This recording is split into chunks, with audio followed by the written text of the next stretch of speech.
Hey kids, welcome to section 9.3, separable differential equations. As we talked about in 9.1, differential equations, some differential equations have solutions, not all differential equations have solutions. But if we can identify a differential equation as separable, there is a good chance we're going to be able to find the solution. So a separable differential equation is a differential equation of the form dy dx can be expressed as a function of x times a function of y.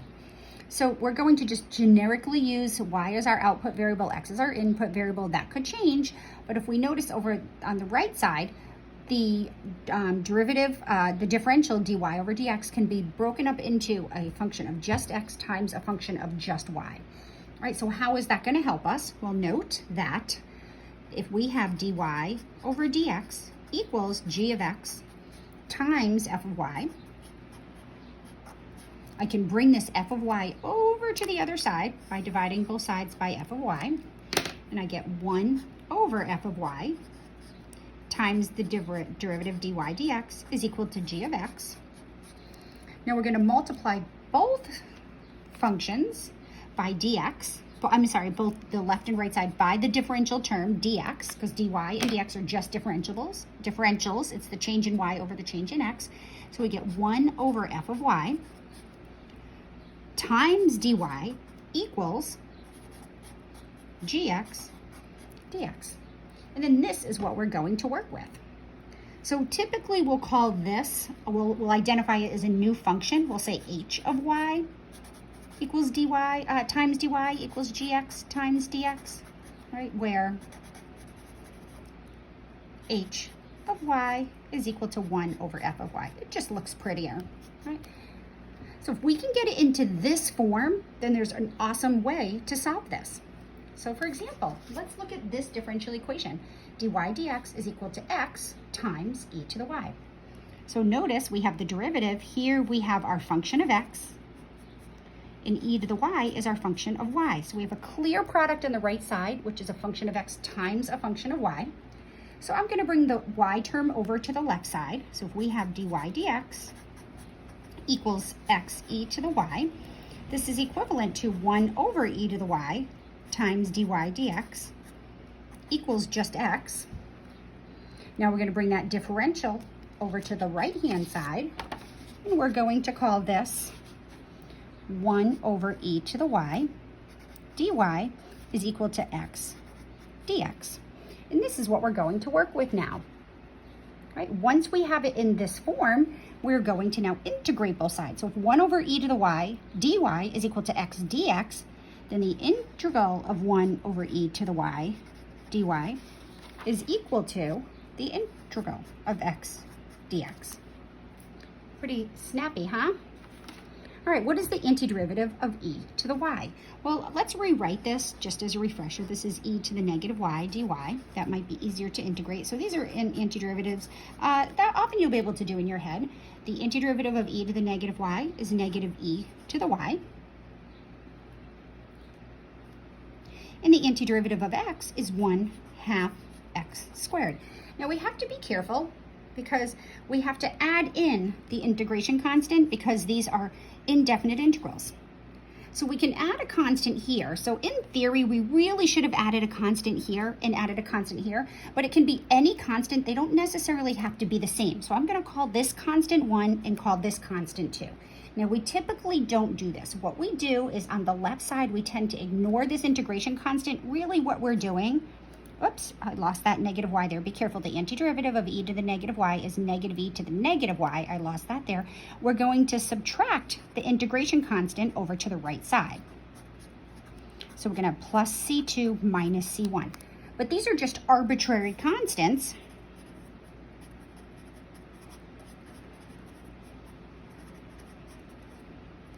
And the difference of arbitrary constants, we're just going to call it c, because the difference of any two constants is still just going to be a constant. So therefore, we're going to work with negative e to the negative y equals 1/2 x squared plus c.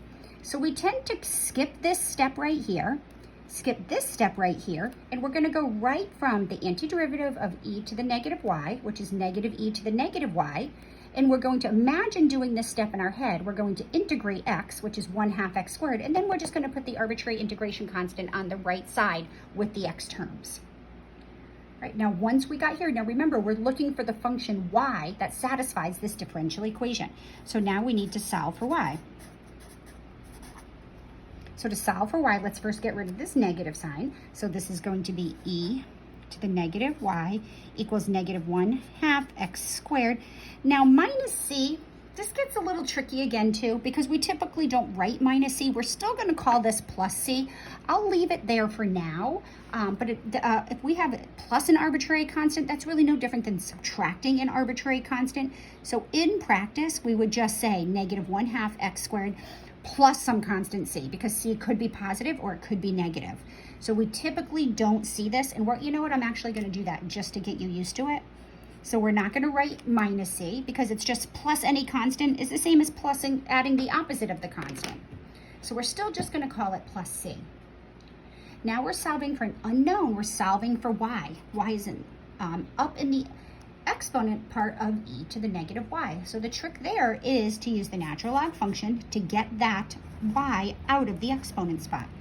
So the natural log of e to the negative y is equal to the natural log of, be careful because it's 1/2 x squared plus any constant inside the natural log. Right, so we did that now because we're going to continue to solve for y here. We're going to continue to solve for y. So the natural log of e to the y, well, we bring the negative y out front. Natural log of e is equal to the natural log of negative 1/2 x squared plus c. But the natural log of e is just 1. Now we have negative y equals the natural log of negative 1/2 x squared plus some constant, and we're going to solve for y. We're going to multiply both sides by negative 1.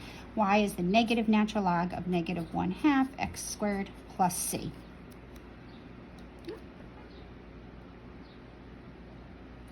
So therefore, the solution to the differential equation dy dx is equal to x e to the y is y equals negative natural log negative 1/2 x squared plus c. I want to say the general solution, because we weren't given an initial condition, we're going to have an arbitrary constant in our solution. So now let's get in the habit of checking. Let's show that in fact this function solves this differential equation. So we have y here is going to go here in the derivative of y. So if y is equal to negative natural log negative 1/2 x squared plus c, then dy dx is just y prime.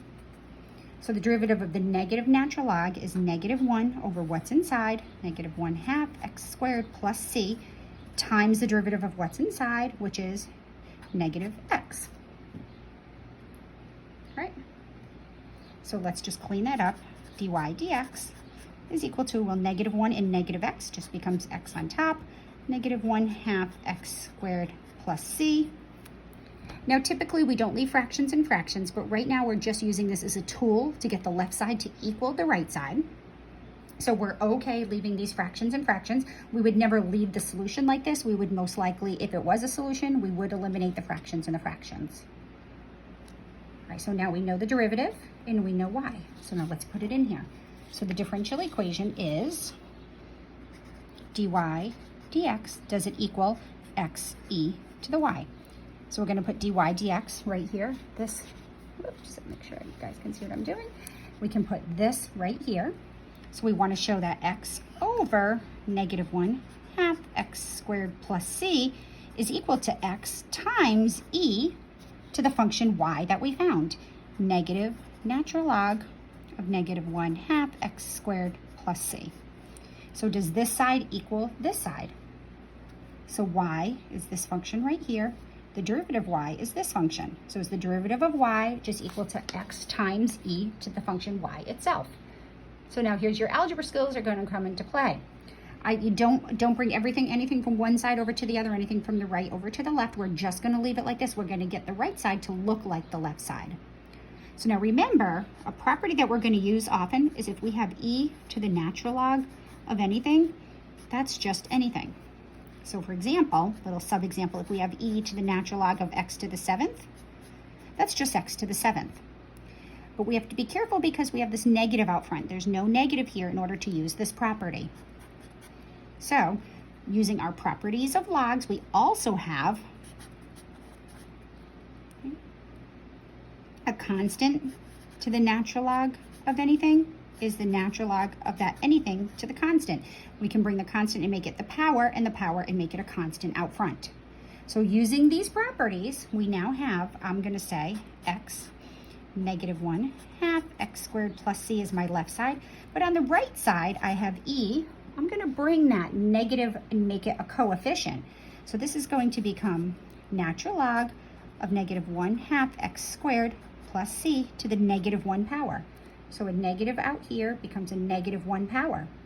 Now that we have the e and the natural log touching like this, we can cancel those out, and my right-hand side just becomes x, and e to the natural log of anything is just that anything, negative 1 half x squared plus c to the negative 1,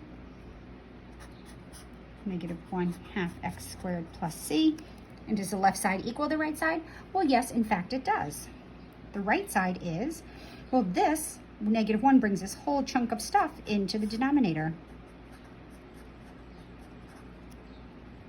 So we just got the left side to equal the right side. And our check holds. So therefore, the solution to the differential equation, the separable differential equation dy dx equals x e to the y, is y equals negative natural log of negative 1 half x squared plus c. Okay, which is equal to the negative, the natural log. We can bring that negative as a power, negative 1 half x squared plus c to the negative 1. We could also write this just the different variations. Remember your properties of logs. This is just 1 over, I'll do it in big parentheses, negative 1 half x squared plus c, right? We can write it like that. If we want to get rid of the fraction in the fraction, we can multiply the top and the bottom by 2. So inside here, if we multiply the top and the bottom by 2, we get the natural log of 2 over negative x squared plus c. Again, be careful here. 2 times an arbitrary constant is still an arbitrary constant, so we typically don't call it 2c.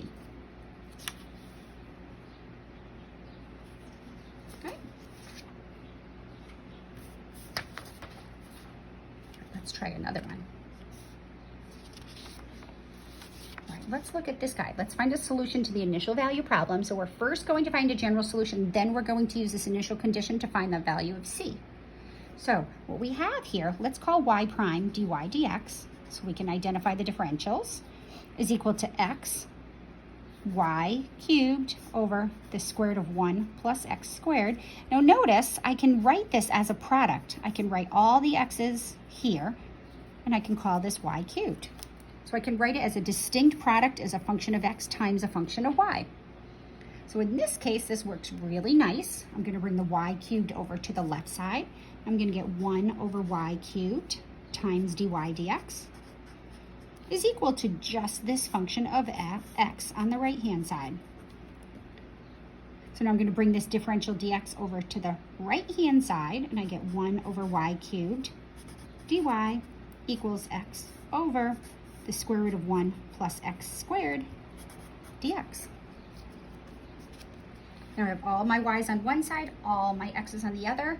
Everything is nice and multiplied together. So now I can integrate both sides. So 1 over y cubed, the integral of 1 over y cubed with respect to y is equal to the integral of x over the square root of 1 plus x squared dx. And now we can just integrate. So the antiderivative of 1 over y cubed is negative 1/2 y to the negative 2, because that's just really y to the negative 3. We're going to leave the arbitrary constant over to the other side. The antiderivative of x over 1 plus x, the square root of 1 plus x squared, is just the square root of 1 plus x squared. We're going to add the plus c. So here, in here, you can do this to do. You can use substitution and let u equal 1 plus x squared. If you let u equal 1 plus x squared, then du would equal 2 dx, and things work out nicely. So make sure you can do that integration at this point in the game. I'm expecting you can. Right now we have to solve for y. So I'm going to bring that negative 1/2 over to the other side and get y to the negative 2 is equal to negative 2 square root of 1 plus x squared. Now, negative 2 times an arbitrary constant is still an arbitrary constant, so we typically are not going to write negative 2c there. So I'm going to get 1 over y squared is equal to negative 2 square root of 1 plus x squared plus c. Now we have to solve for y squared. Nope, we want to solve for y, but we'll solve for y squared first. Okay, so let's do this. So y squared, I'm going to cross multiply. I'm going to get 1 over negative 2 square root of 1 plus x squared plus c, all in the denominator of that fraction, is equal to y squared.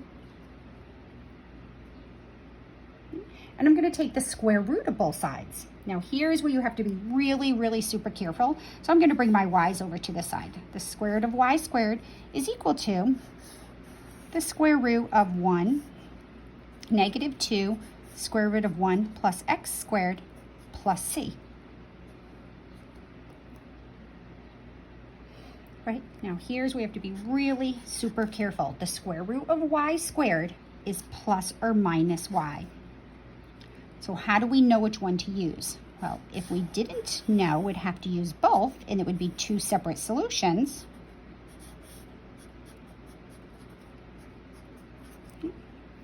So I'm going to bring that plus or minus over to the right. So y is equal to either plus or minus the square root of 1 over negative 2 square root of 1 plus x squared plus c. So we got square roots and square roots. It's pretty crazy. So how do we know which one to use? Remember our initial condition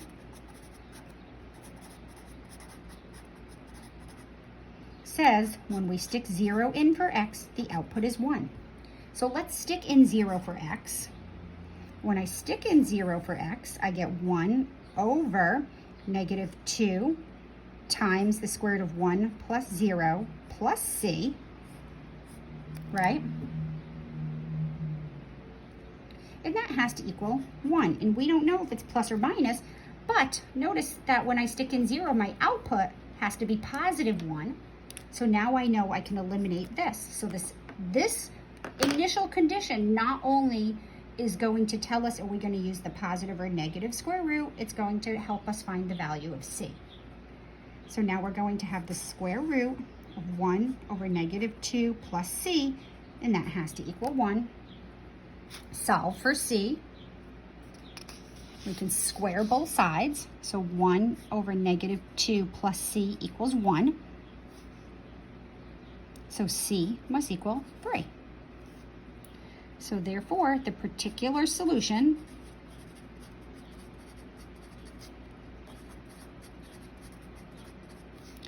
it's sticky, to this initial value problem is y is equal to the square root of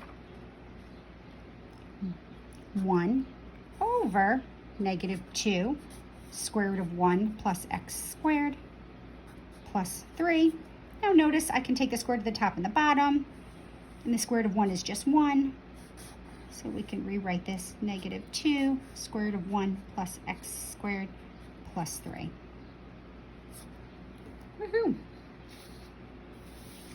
So not too terrible, as long as when you separate it, you can integrate it. So we could check that this is a solution, but then we would be here for a very long time. So I'll leave the check up to you if you're feeling really ambitious. All right, let's try another one. Let's look at this. Y prime equals x minus y. Looks fairly innocent, right? So we have, what we have here is dy dx is equal to x minus y. All right, well, the only way to get y over to the other side is to add y. So we can do y plus dy dx equals x. But now when I try to bring the dx over to both sides, I'd have to multiply both sides by dx. And now I'm going to get y dx plus dy equals x dx. So the right side looks like it needs to, but what is this nonsense?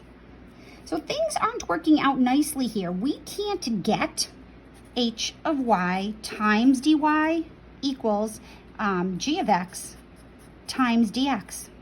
We can't do this. Why can we not do this? Well, because here we have a function of x minus a function of y, right? And we need a function of x times a function of y up here.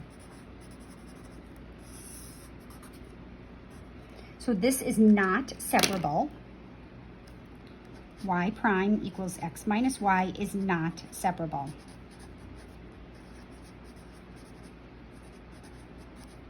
It doesn't mean there's not a solution. We just can't use this method to solve this. So that's going to be saved for something else, another section. So not solvable this way. The next section, we'll be able to solve that guy. All right, I just threw an e in here. So what about y prime equals e to the x minus y? Looks very similar to the above one. But notice I can write this as dy dx equals e to the x, e to the negative y, right?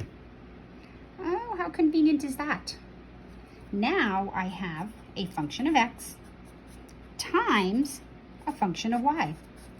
So this should separate, and if we can integrate, then great, we can find the solution to this differential equation. Okay. So we're going to bring this over to the left side. So we're going to get 1 over e to the negative y dy, and in all-in-one step, I'm going to make this e to the x dx. So I brought that differential over to the right, that function of y over to the left, but 1 over e to the negative y is just e to the negative y dy. Nope, e to the positive y. That was the whole point of bringing it up, equals e to the x dx. Now I can integrate both sides. We can integrate e to the y dy. We can integrate e to the x dx. The antiderivative of e to the y is e to the y. We're going to leave the arbitrary constant for the x side, e to the x plus c. And here's where you have to be really careful. We're solving for y, so we're going to natural log both sides. The natural log of e to the y is equal to the natural log, in that it's the natural log of the entire right side. That plus c cannot be outside of the log. If it's outside of the log, it will not solve the original equation. So the natural log of e to the y is y times the natural log of e, and that equals the natural log of e to the x plus c. Nothing we can do over there. We cannot bring that x out because it's not on the power of everything inside of the log.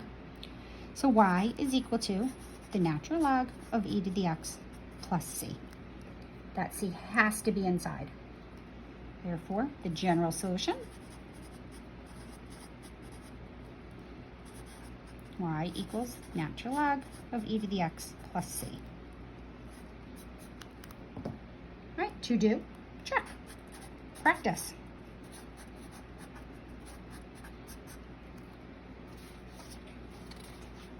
I think we have one more problem to do. All right, so we noticed up here that this difference didn't allow us to separate, but be careful, not all sums and differences create this sort of problem for us. Sometimes a sum or a difference we can separate still. So now here we have a differential equation and an initial condition. So we have an initial value problem. We have dy dx equal to 2yx plus yx squared. So notice dy dx over on the right-hand side. Remember, we want to try to write this as a product of a function of x times a function of y. Notice if I just factor the y out, I get 2x plus x squared. So this, in fact, is a separable differential equation because we have a function of y, which is just y, times a function of x, which is 2x plus x squared. So I can bring the y over to the left side and the differential dx over to the other side, and this just becomes 1 over y dy equals 2x plus x squared dx. Woohoo! It is separable. We can now integrate both sides. The antiderivative of 1 over y dy is equal to the antiderivative of 2x plus x squared dx. Super simple integrals. We're going to get the natural log of y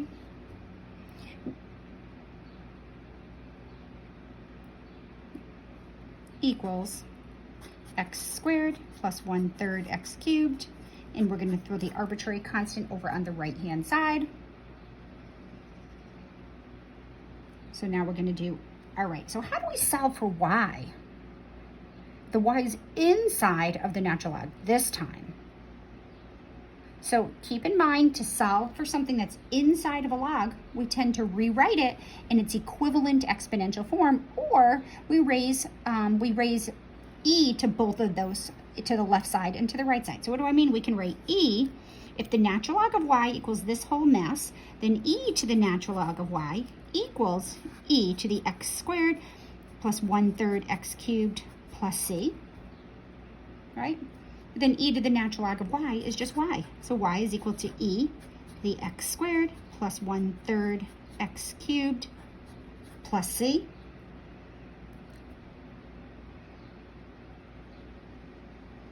So that is the general solution. All right, but we have the initial condition y of 0 equals 1. So y of 0, we're going to put 0 everywhere we see x. It's e to the 0 squared plus 1/3 0 cubed plus c, and that has to equal 1. Well, that's telling me e to the c equals 1, or the value of the constant c must be 0. If e to the c equals 1, then c must be 0. So therefore, the particular solution